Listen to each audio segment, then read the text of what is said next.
Second income को हमारे यहाँ क्या कहते हैं? Royalty matching income. Royalty matching income में क्या होता है साथियों? एक लेफ्ट होता है और एक राइट होता है। जैसे हमारी आईडी लगी है और हमारी कंपनी के पास एक लेफ्ट एक राइट, केवल 2 लेग है, तीसरी लेग जीवन में नहीं खुलती है। तो जैसे हमारे लेफ्ट में 1500 बिजनेस वैल्यू जिस महीने होता है और 1500 बिजनेस वैल्यू हमारा राइट में होता है, तो यहाँ कंपनी के टर्नओवर से इनकम कितनी आती है? 4%। अब लोग कहते हैं कि कंपनी के टर्नओवर से इनकम 4% आती है।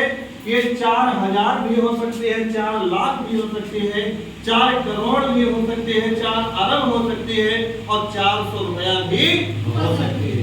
ये कंपनी के टर्नओवर यानी सीटीओ कंपनी का टर्नओवर कितना जाता है हर महीने में? ये तो कंपनी है।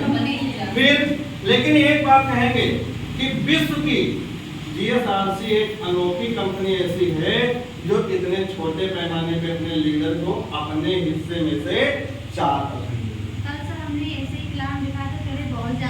बहुत बड़ी बात की नहीं है, तो इसके लिए एक बार जोरदार ताली।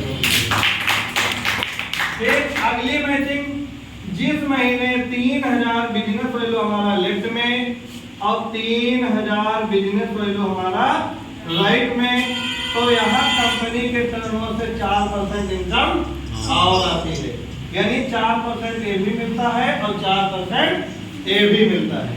फिर जिस महीने 6000 बिजनेस वैल्यू लेफ्ट में और 6000 बिजनेस वैल्यू राइट में, तो कंपनी के टर्नओवर से 3% इनकम और आती है।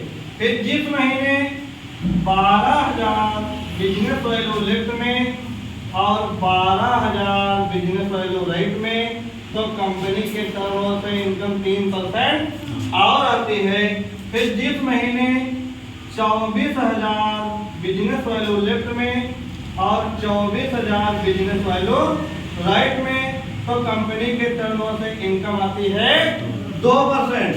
फिर जिस महीने 48000 बिजनेस वैल्यू लेफ्ट में और 48000 बिजनेस वैल्यू राइट में, तो कंपनी के टर्नओवर से इनकम 2% और आती है।